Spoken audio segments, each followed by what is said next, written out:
me happy and I did make happiness a priority, then I'd live my life a different way. Just that, plain and simply. I don't pretend to talk for everyone of my particular lack of belief system, but personally, I am very malleable in terms of my beliefs on issues, and I'd be very undeterred by finding out that things were different. Just to recap your question, are you asking how do I respond if my values are challenged? Is that? What your values or beliefs about what makes you happy, or When that's challenged? when that's challenged. Okay. But including my values. Okay. Well, my values, let's just summarise those. I believe in kindness, compassion, truthfulness, patience, things like that. They're my values. They're not often challenged because that's pretty much motherhood. I think we'd all, agree with those sorts of values. Is my approach to being happy, if that was challenged? My approach is basically to use my meditation to improve my mind and to provide service in the community. That's how I get happiness, in a nutshell. So am I challenged about meditating? I invite any discussion about meditation. It's a great topic to talk about. A lot of people are curious about it. I'm not often challenged about it. As for volunteering and service, most people accept that as a useful part of life, and that's normally not challenged either, and I'm happy to talk about that also. So most of the time I'm not challenged.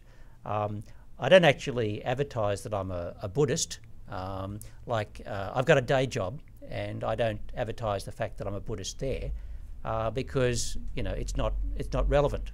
I'm not looking to change anybody else's opinion or life. If they ask me, are you a Buddhist? I'd probably come back with another question. I'd say, let's talk about an issue or an aspect of life, and let's talk about that rather than labels. Because I think it's more interesting to talk about how we approach life than, what label do you give yourself. So, I enjoy conversations like this, but I'm normally not challenged.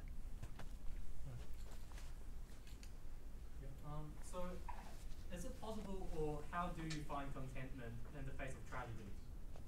Okay. How do you find contentment in the face of tragedy? Like personal tragedy? Personal tragedy, whatever makes you sad. Okay, right. I'm speaking more about great loss. Yeah. Like bereavement, that sort of thing? I guess. Okay. We've all probably been to funerals. We've all probably had significant loss in our life, and different people have different approaches to that. What's my approach? My approach is to realise that death is part of life. It's a natural process that we all have to face, and that, to me, emphasises the value of life. It tells me don't take it for granted, So I see life as very precious. Part of my Buddhist practice, when I get up in the morning, is to reflect. You could call it prayer. To reflect on just how fortunate I am in life, to have all the things that I have going for me. And that helps me, in a way, get through any difficulties or problems. When I lose people in my life through death, I see death as inevitable, but I also see, I suppose, something in common with a Christian, that there is continuity. To me, as a Buddhist, there is continuity. It's not just a physical, realm that we occupy, and that's it. So in that way, I have something in common with Christians, that there is a sort of a continuation after the physical life ends. So another aspect I'd like to mention is that when you do have loss, you can use that as a way to build strength and to grow.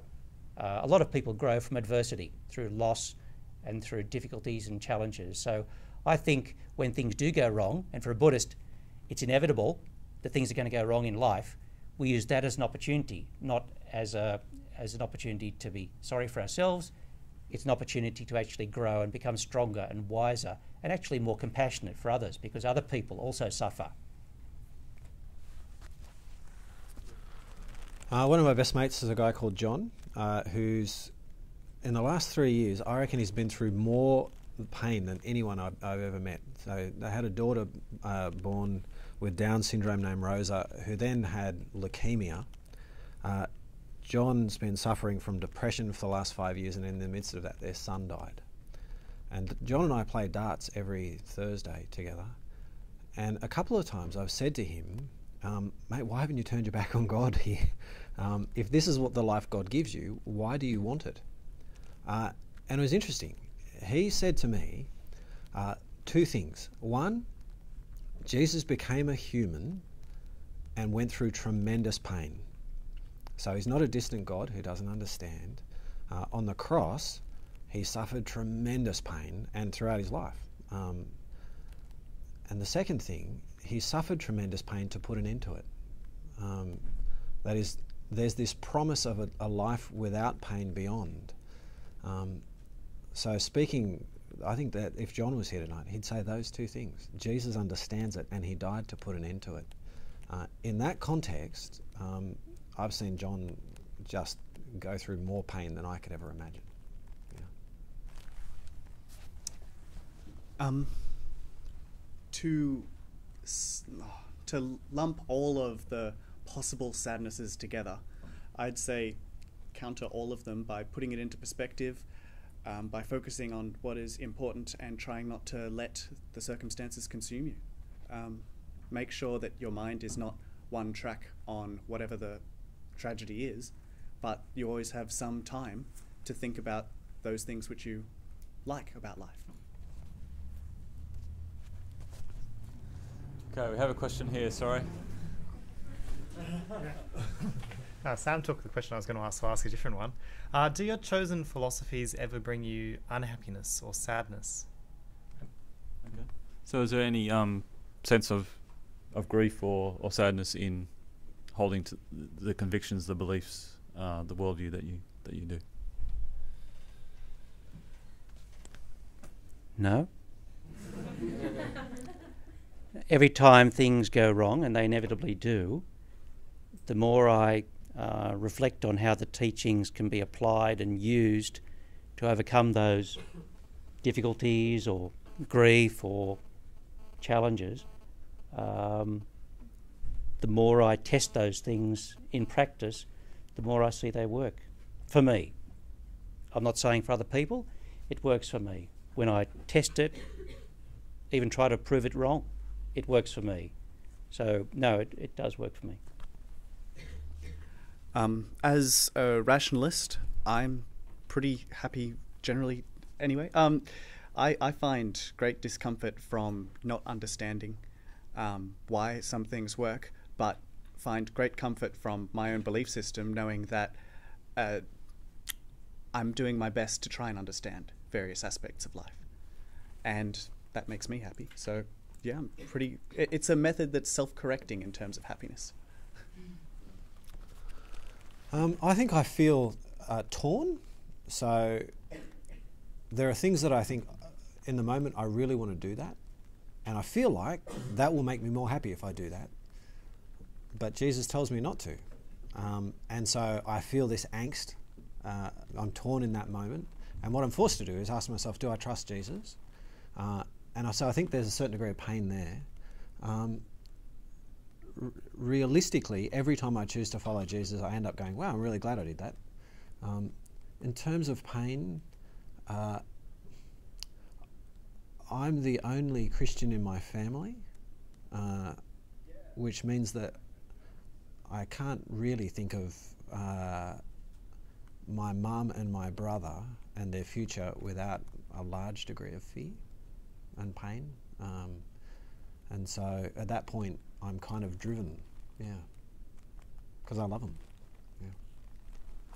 Can I just check, how are you going with hearing at the back? You hearing it all? Okay, great.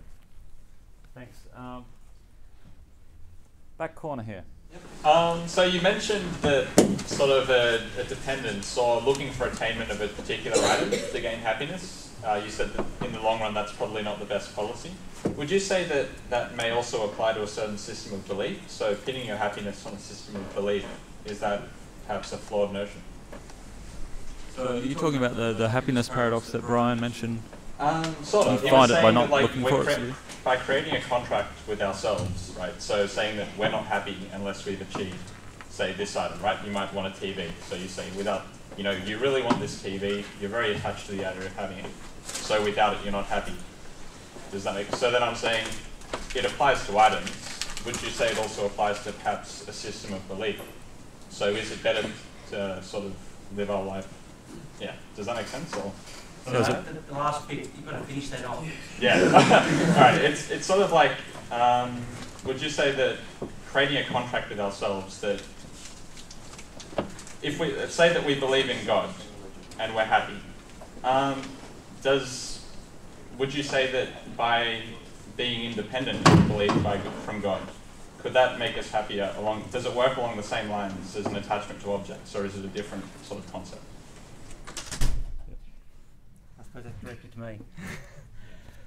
I was careful to start off by saying what I know works for me, rather than to say, hey, you got to do this, because I know that there are different approaches. So I was really just sharing my approach.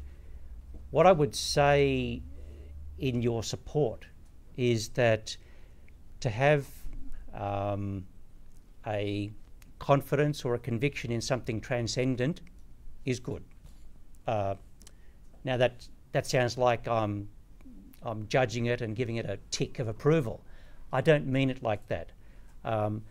It's what I've observed in life, that anybody who is limited just to the material world, however you describe that, has I suppose, maybe a disadvantage from my perspective. So if you and I both agree there's something transcendent, then I think we have something which can support us. Now, it might be a different kind of transcendence, but it's kind of a worldview. Now, I don't think your belief in Jesus or your faith is so much an attachment to a sensual gratification, like a magazine or some food or something like that. I don't put it in that category. So, in a way, I'm sort of supporting you that if you have something that gives you a fulfillment and a purpose and a direction in life which is transcendent from this, then to me that's good, because it's lifting you and anybody who has that approach above attachment to physical things and those sort of sense gratifications that keep us busy in life. So have I made that clear? Yeah, that I'm sort of you made sense of the question pretty well. Okay. I'd like to do something that might be novel for tonight and disagree. I'd like to say that attachment to belief systems can be a problem, to the extent that if a belief system is rigid, then some things which are detrimental may come into play. And you may find yourself doing something that you may not want to do because it's part of a greater belief system, because you're tied to the whole thing. Whereas if you said just tied yourself to some of a belief system or applied your own judgment in how you attach yourself to a belief system, then you have much more potential for exercising your own judgment and therefore better chance of maximizing your own happiness. I'd say everyone has a system of belief. Some of them you can put a name to, like atheism or Christianity.